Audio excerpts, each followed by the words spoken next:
পঞ্চায়ত ইলেকশনত আপোনালোকে জানে যে মেম্বাৰত প্ৰতীক চিহ্ন নাথাকে। কোনো পলিটিকেল পাৰ্টিয়ে নিজৰ চিম্বলত কেণ্ডিডেট দিব নোৱাৰিব। কিন্তু এপি মেম্বাৰ আৰু জেপি মেম্বাৰ এই দুইটাত আমাৰ চিম্বল থাকিব। মেম্বাৰ আমাৰ পাৰ্টিয়েতো টিকট নিদিয়ে মেম্বাৰত, মানে পঞ্চায়ত সভাপতিজন মেম্বাৰসকলে পিছত নিৰ্বাচন কৰিব।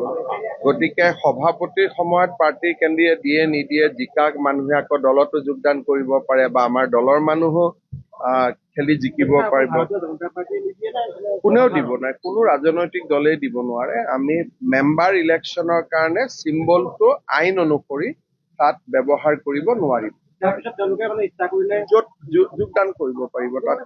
এইটো ফৰ দ্য ফাৰ্ষ্ট টাইম যাতে পঞ্চায়তক আমি তৃণমূল পৰ্যায়ৰ পঞ্চায়তটোক ৰাজনীতিৰ পৰা আমি মুক্ত কৰি ৰাইজৰ কাৰণে সমাজৰ যিবিলাক মানুহে এটা অগ্ৰণী ভূমিকা ল'ব পাৰে, বহুত মানুহে পঞ্চায়তৰ কাম কাজক সমালোচনা কৰে, এইবাৰ তেওঁলোকে নিজেই নিৰ্বাচনত উঠিব পাৰিব আৰু নিজেই গোটেই ব্যৱস্থাটোৰ অংশ হ'ব পাৰিব।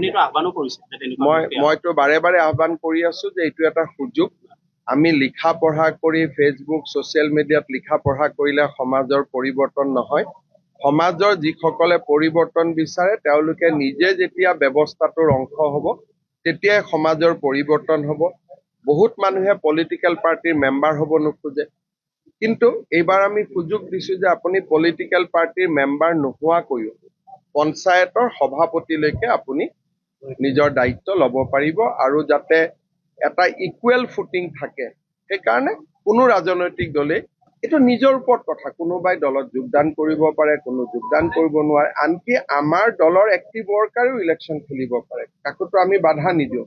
এজিপি, বিজেপি, কংগ্ৰেছৰ এক্টিভ ৱৰ্কাৰেও খেলিব পাৰে আৰু ইলেকশ্যন খেলিবৰ কাৰণে তেওঁলোকে ৰাজনৈতিক দল পদত্যাগ কৰি খেলিব নালাগে। কিন্তু বিজেপিৰ চিম্বলটো না। পঞ্চায়ত ইলেকশ্যনত আপোনালোকে জানে যে মেম্বাৰত প্ৰতীক চিহ্ন নাথাকে।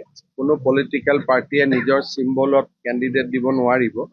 কিন্তু এপি মেম্বাৰ আৰু জেপি মেম্বাৰ এই দুইটাত আমাৰ চিম্বল থাকিব। মেম্বাৰ আমাৰ পাৰ্টিয়েতো টিকট নিদিয়ে মেম্বাৰত, মানে পঞ্চায়ত সভাপতিজন মেম্বাৰসকলে পিছত নিৰ্বাচন কৰিব। গতিকে সভাপতিৰ সময়ত পাৰ্টিৰ কেণ্ডিডেট দিয়ে নিদিয়ে, জিকাক মানুহে আকৌ দলতো যোগদান কৰিব পাৰে বা আমাৰ দলৰ মানুহো খেলি জিকিব পাৰিব। কোনেও দিব নাই, কোনো ৰাজনৈতিক দলেই দিব নোৱাৰে। আমি মেম্বাৰ ইলেকশ্যনৰ কাৰণে চিম্বলটো আইন অনুসৰি তাত ব্যৱহাৰ কৰিব নোৱাৰিম। য'ত যোগদান কৰিব পাৰিব তাত। এইটো ফৰ দ্য ফাৰ্ষ্ট টাইম যাতে পঞ্চায়তক আমি তৃণমূল পৰ্যায়ৰ পঞ্চায়তটোক ৰাজনীতিৰ পৰা আমি মুক্ত কৰি ৰাইজৰ কাৰণে সমাজৰ যিবিলাক মানুহে এটা অগ্ৰণী ভূমিকা ল'ব পাৰে, বহুত মানুহে পঞ্চায়তৰ কাম কাজক সমালোচনা কৰে, এইবাৰ তেওঁলোকে নিজেই নিৰ্বাচনত উঠিব পাৰিব আৰু নিজেই গোটেই ব্যৱস্থাটোৰ অংশ হ'ব পাৰিব। মইতো বাৰে বাৰে আহ্বান কৰি আছো যে এইটো এটা সুযোগ। আমি লিখা পঢ়া কৰি ফেচবুক ছ'চিয়েল মিডিয়াত লিখা পঢ়া কৰিলে সমাজৰ পৰিৱৰ্তন নহয়। সমাজৰ যিসকলে পৰিৱৰ্তন বিচাৰে তেওঁলোকে নিজে যেতিয়া ব্যৱস্থাটোৰ অংশ হ'ব তেতিয়াই সমাজৰ পৰিৱৰ্তন হ'ব।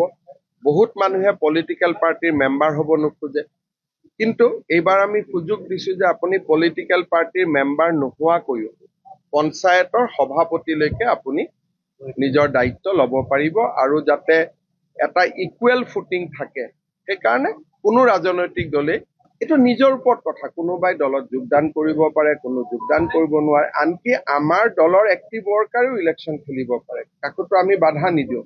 এজিপি, বিজেপি, কংগ্ৰেছৰ এক্টিভ ৱৰ্কাৰেও খেলিব পাৰে আৰু ইলেকশ্যন খেলিবৰ কাৰণে তেওঁলোকে ৰাজনৈতিক দল পদত্যাগ কৰি খেলিব নালাগে। কিন্তু বিজেপিৰ চিম্বলটো না।